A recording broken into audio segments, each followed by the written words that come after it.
हाँ,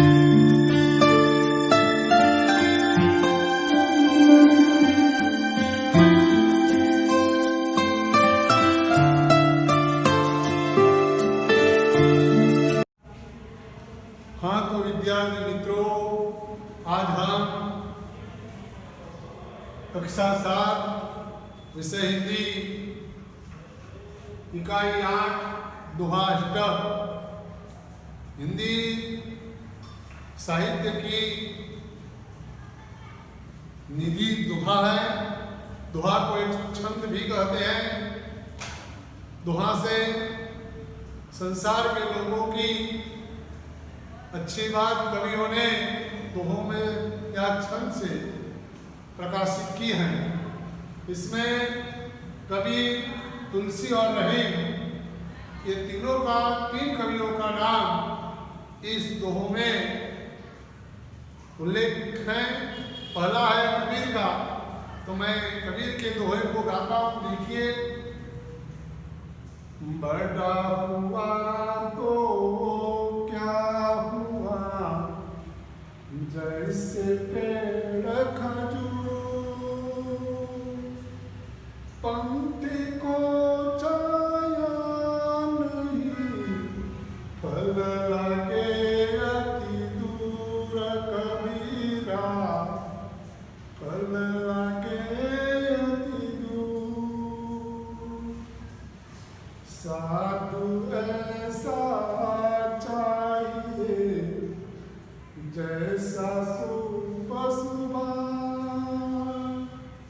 सार सार को गही रहे, थोथा देई उड़ाय कबीरा, थोथा देई उड़ाय। माँ की गुद में गड़ी रही, पंख रहो लिपटा, आत्मले और सिर तुम्हें, लालच बुरी बलाय कबीरा, लालच बुरी बलाय। तो इन दोहों में संत कबीर ने हमें बताया है छात्रों कि कबीर कहते हैं कि बड़ा हुआ तो क्या हुआ, जैसे पेड़ खजूर। इंसान बड़ा हो तो इससे कोई मतलब नहीं होता। अगर बड़ा व्यक्ति छोटे के साथ अच्छा व्यवहार न करे तो उसको बड़ा नहीं कहा जाता। बड़ा का बड़प्पन अच्छा हो तो अच्छी बात है। इसी तरह यहाँ खजूर का पेड़ जो है बहुत बड़ा है, बहुत ऊंचे तक उसका फल लगता है। खजूर के पेड़ के नीचे आने वाला पंथी यानी कि यात्री यानी कि राही, वह उस खजूर के पेड़ की शाम के नीचे अगर आराम भी नहीं कर सकता, बैठ भी नहीं सकता, तो ऊंचा होने से कोई फायदा नहीं है और उसका जो फल है वह बहुत दूर लगता है, जिसे पाने के लिए हमें बहुत कष्ट उठाने पड़ते हैं। ऐसा भाव इस दोहे में प्रकट किया है कवि ने। कबीर कहते हैं कि साधु ऐसा चाहिए जैसा सुख सुभाए। सुख यानी अनाज, अनाज में जिस तरह जो कचरा है वह कचरा जो है वह सुख में से दूर चला जाता है और अनाज सुख में रहता है। इसीलिए इस दोहे में सार को गही रहे, धोखा दे उड़ाए। इन दोहे में कबीर कहते कि हे लोग, अगर जो साधु हैं वह सुख की तरह होना चाहिए। जिस तरह सुख जो है वह अनाज को सुख में मतलब अपने में रखता है और कचरे को बाहर फेंक देता है, इसी तरह साधु भी इस संसार के साधु को ऐसा कहा गया है कि अगर जो पुस्तिकाएं हैं और उसका जो सार है उसका ग्रहण करना चाहिए। और व्यर्थ बातें हैं, उस व्यर्थ बातें को उसे अपने दिमाग में से या अपने मन से उसे निकाल देनी चाहिए। ऐसा भाव इस दोहे में प्रकट किया है। कबीर कहते हैं कि माखी गुड़ में गड़े रहे मतलब ये है जो गुड़ है या लालच बुरी चीज है संसार में। तो लालच में इंसान को नहीं आना चाहिए। मित्रों, माखी गुड़ में गड़े रहे पंख रहो लिपटाए। जो गुड़ है, एक बार गुड़ को खाने के लिए मतलब चूसने के लिए जो माखी गुड़ में बैठ जाती है और जब उसका पंख है वह गुड़ में लिपट जाता है, तब वह पछताता है। माखी पछताने लगती है कि मैं निकल जाऊं, लेकिन कैसे निकले, क्योंकि उसका जो पंख है वह तो लिपट गया है गुड़ में, वह बाहर निकल नहीं पाती, इसीलिए उसकी मृत्यु निश्चित है। इसीलिए संसार में यहाँ कबीर ने कहा है कि लालच बुरी बला है, लालच से दूर रहना चाहिए। यहाँ हाथ मले और सिर धुने, लालच बुरी बलाए। इसीलिए इस दोहे में कबीर सभी मनुष्य को, इस पृथ्वी के, इस संसार के लोगों को माखी का उदाहरण देकर कहता है कि हाथ मले और सिर धुने, उसका माखी का सिर भी धुलने लगे फिर भी वह बाहर निकल पाती नहीं है। तो इस तरह कबीर जी इस संसार के लोगों को बताना चाहता है। 15वीं शताब्दी के कबीर ने हमें इस संत से, इस तुकों से अच्छी बात की है। अब आगे, तुलसी इस संसार में भांति भांति के लोग, सबसे हिल मिल चालिए जैसे नावती तुलसी। तुलसी इस संसार में भांति भांति के लोग, सबसे हिल मिल चालिए नदी नाव समझो। तुलसी इस संसार में भांति भांति के लोग, सबसे हिल मिल चालिए नदी नाव समझो। का तुलसी नदी नाव समझो।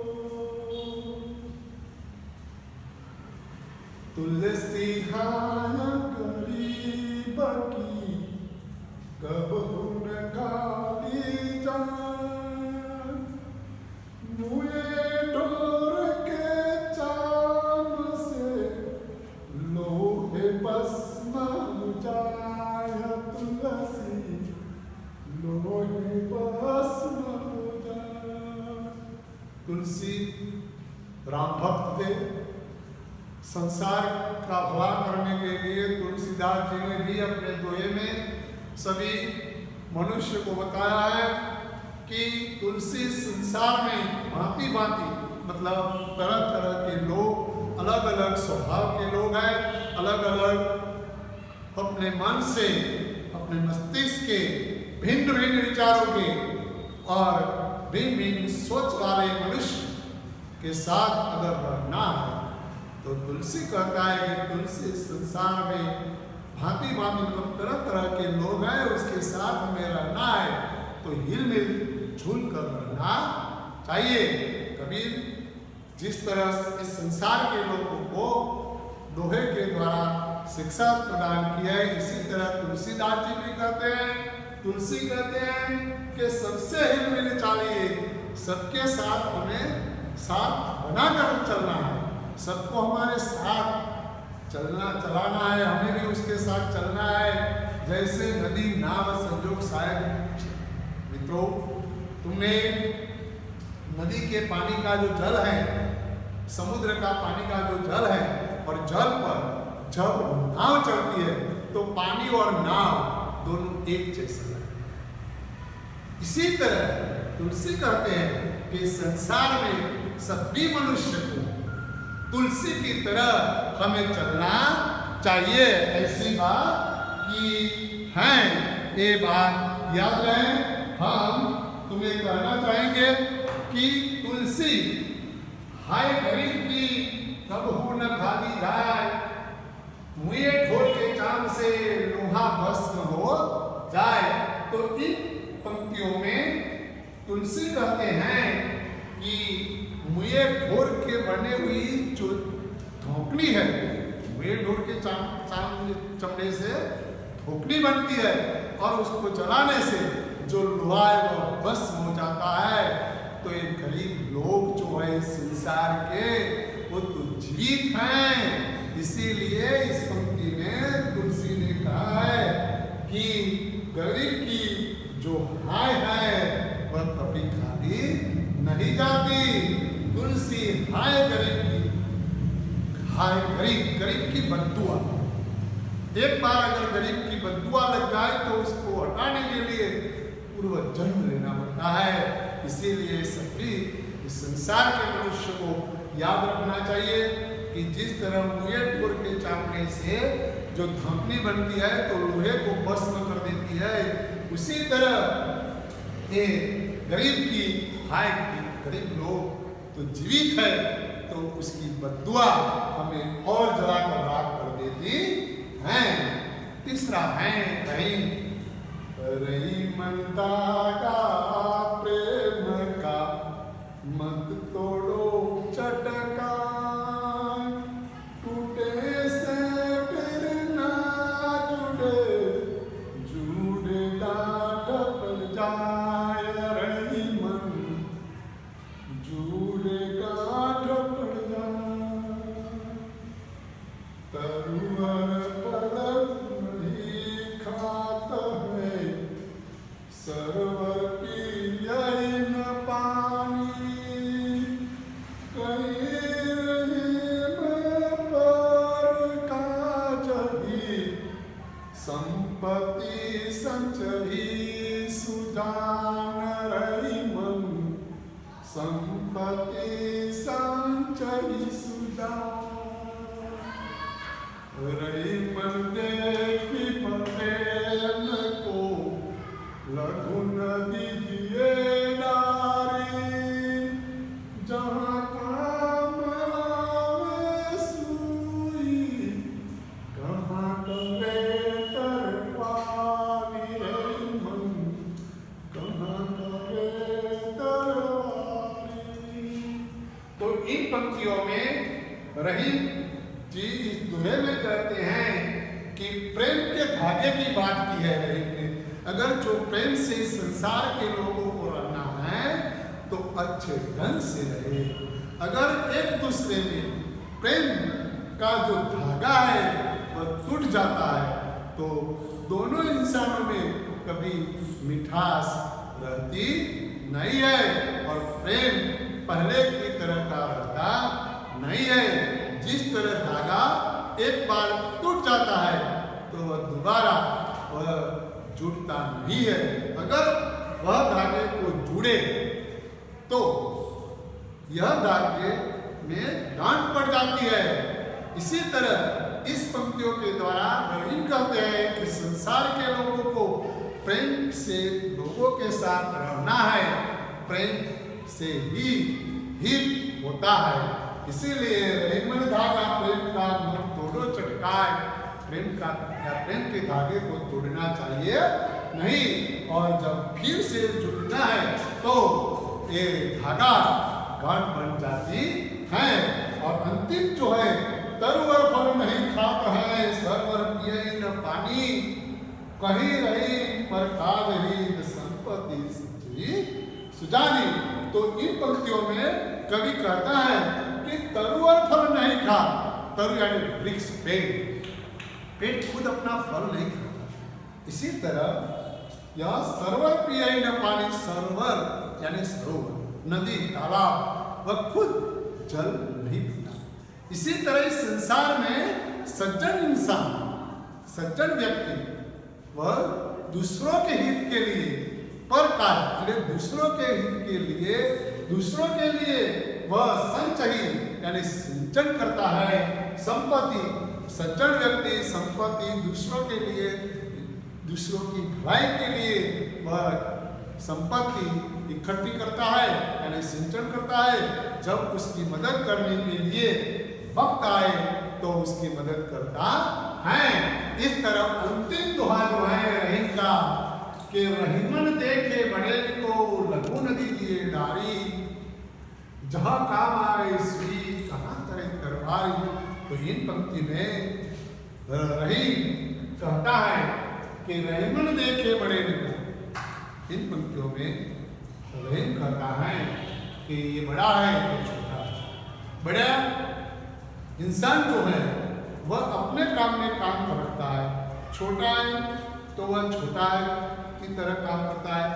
बड़े इंसान को छोटे इंसान को छोड़ देना नहीं चाहिए। जिस तरह हम जानते हैं छात्र, तुम तो समझ सकते हो, तुम तो यहाँ पढ़ने आते हो, तुम्हारी उम्र के छात्र को छोड़ना उचित नहीं है। बड़ा इंसान अपनी जगह ठीक है, छोटे छोटे ही है वह अपनी जगह ठीक है। इसी तरह इन पंक्ति में रहीम ने बताया है कि जहाँ काम आए सुई, अगर सुई से बटन को टाका जाता है और सुई से कपड़े की सिलाई होती है तो तलवार से सिलाई होती नहीं है। तलवार से अगर झटका दिया जाए तो वह काम वह सुई भी कर पाती नहीं है। इसीलिए तलवार भी अपनी जगह ठीक है और सुई अपनी जगह ठीक है। इस तरह इस दोहों से, इस संत से पूरे संसार को कबीर, तुलसी और रहीम ने जो हमें प्रेरणा दी है, इस प्रेरणा को सभी छात्रों को प्राप्त करनी है। घर जाकर इन दोहे को आपको मुखरित करना है और अभ्यास स्वाध्याय लिखकर प्रश्न भी उठता है कि साधु सुख जैसा क्यों होना चाहिए, क्योंकि साधु जो है वह सुख जैसा होना चाहिए। जिस तरह सुख अनाज को अपने अंदर रखता है और कचरे को बाहर निकाल देता है, इसी तरह साधु भी जो काम में आती है ऐसी बातें रखनी चाहिए। व्यर्थ बातें पर उन्हें ध्यान देना नहीं चाहिए। तो अभ्यास स्वाध्याय लिख कर लाना है मित्रों। व्याकरण में थोड़ा देख लेते हैं।